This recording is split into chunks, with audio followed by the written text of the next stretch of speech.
everyone, my name is Nancy and I'm a teacher in the state of Arizona. Welcome back to my channel. I'm so happy to have you here. If you haven't done so already, please make sure to subscribe and give me a thumbs up. Today we're going to be talking about how to have a successful school year in 2020.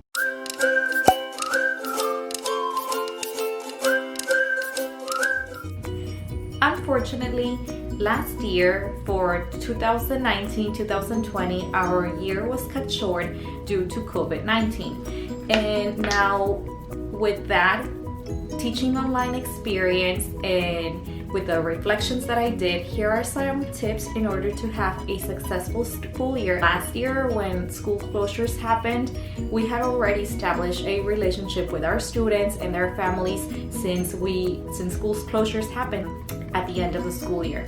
So now going into a new school year, the first tip number one, is building relationships with your students and their parents. It might depend how that looks depending on if you are going to be teaching online, teaching hybrid, or teaching in person. For me personally, I know that my district decided that we're going to start the school year online. Here is how I am going to build relationships with my students. I want them to feel part of the community. I want them to feel like they're still in school, like they're moving on to second grade. I'm going to be teaching second grade. So what I plan on doing is during the first day, I'm going to phone call all the parents. I am going to ask for their email in order to set up our Class Dojo accounts. Through Class Dojo, that's where I like to build relationships. You know how you build relationships on Facebook or Instagram or any social media that you like to build relationships? Well, I use Class Dojo in order to make those relationships. Throughout the school year, I do not only post things about academics in my Class Dojo feed. I like to also post pictures that are random, like students doing random acts of kindness. I'm going to try to insert some pictures.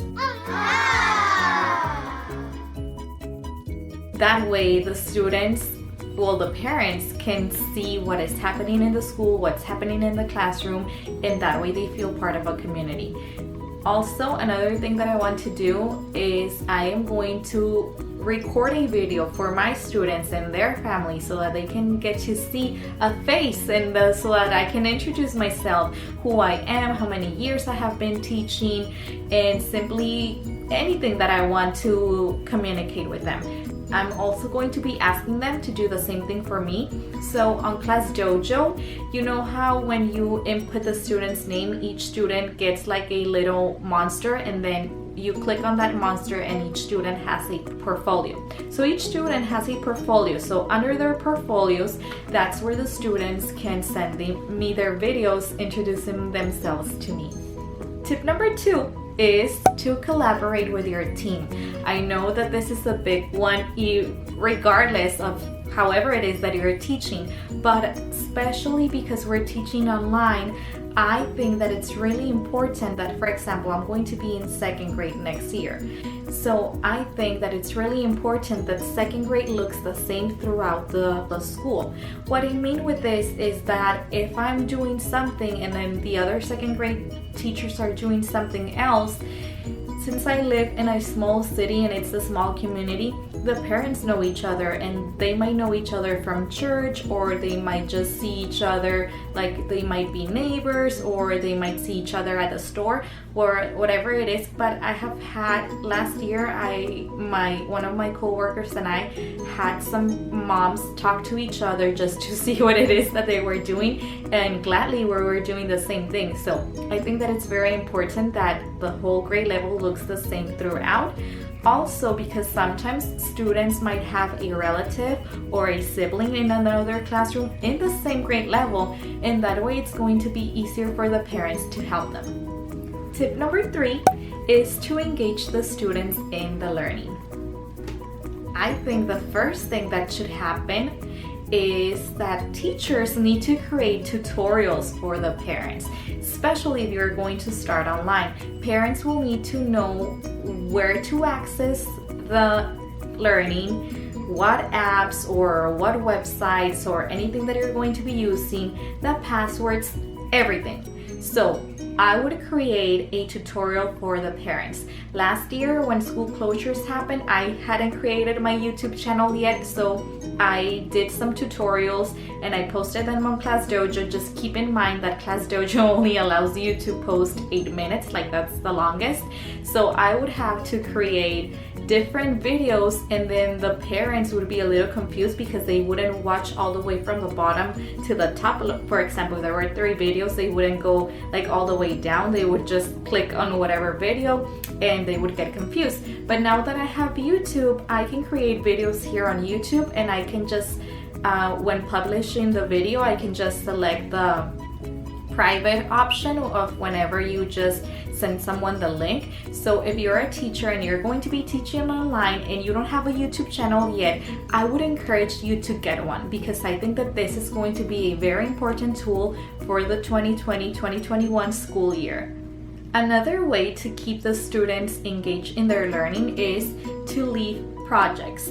So whenever you're leaving your students a project, like for example last year, one of the projects that we did was for Earth Day. So I created a template and I told them like, okay, you basically need to create whatever it is that you want with recycled material. So the students would send me their pictures through ClassDojo. I would just save them to my phone, and then I created a video on the app Clips and I published it on ClassDojo. That way the students know that their work is being published. Since we're not going to be in the classroom and we cannot put up their work to display, what better way than to publish it? Also, if your school has a Facebook page, that's where you could share it. I would share mine in ClassDojo, and I would also ask my principal if she could share that video on the Facebook group, and that's something that all teachers were doing, and the parents were really happy to see that, and kids were also very happy to see that, because they knew that their work was being valued by others.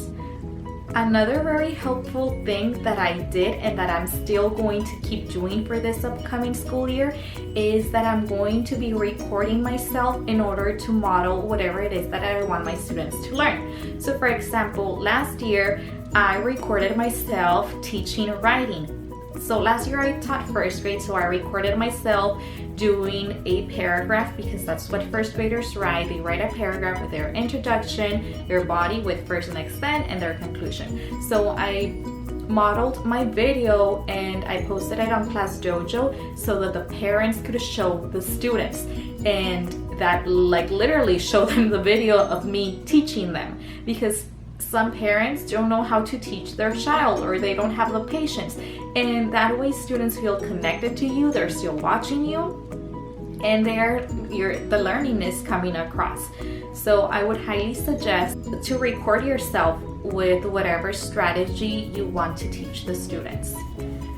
Another very helpful thing that I was doing, and that most of the teachers in my school were doing in order to engage the students, is that at the end of the week we would choose a student who would be the student of the week and the most improved. And we would create diplomas, and we would just put them on ClassDojo and share them on the school's website, so on the school Facebook page. And that way students were being recognized for their hard work. We also did that for the student of the month. Tip number 4 is to provide the students with feedback. Now, whether it is that you're going to be using Google Classroom or ClassDojo or any other app now going into this school year, providing feedback for the students' work is very, very important. If you're not providing feedback for the students are going to feel like, well, why am I even doing this? So speaking from my experience, my students would turn in their work through ClassDojo, and like I said, each student gets a portfolio. Like once the parent is signed into ClassDojo, they have a portfolio. So that's where the students would turn in their work. They would just write the date, and then they would post the picture. Now there's 2 ways that you can go about providing student feedback. You can provide general feedback, like for everyone, like for example if it's Friday and you tell like the whole class, boys and girls, thank you so much for working really hard this week with, and then whatever it is that you want to tell them that they worked really hard with. But also in certain assignments, you want to go and provide the students with feedback. This is going to be very, very important and crucial, and this is what could have your student from just doing the bare minimum to trying to meet the next goal or going above and beyond.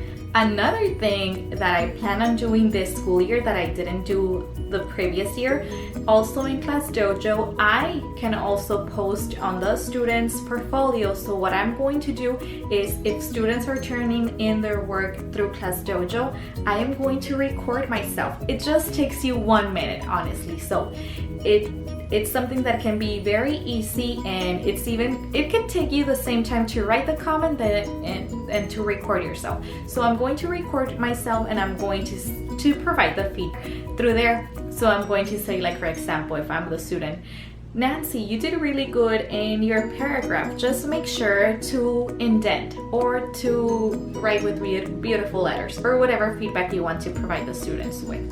So that's something that I'm going to do because I haven't met those students in person. Since I'm going to be teaching online, they would only see me through a screen, and I think that makes it more personalized. Recording a video for them to provide them with the feedback and not just reading a comment.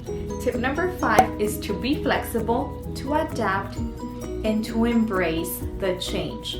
2020, 2021 is going to be a school year like no other before. It doesn't matter if you have 25 years of experience, 5 years of experience, or this is your first year teaching. It's going to be different. No one really knows what it's going to look like. So we have to be flexible, and we need to be able to embrace change. Change is something that's going to be constant, probably the only thing that might be constant throughout the school year. For me, I know that we're starting online. Well, stage 1 is going to be online. Stage 2 is going to be hybrid, so that's whenever some students are going to be online, some students are going to be in person, so that way not a lot of students are in the classroom at the same time, and so that we can follow CDC guidelines. And then stage 3 would be everyone in person. So with those 3 stages set throughout the school year, change is going to be needed. Embrace it. Please keep an eye out for my future videos. Like, comment, share, and subscribe. I will see you next time.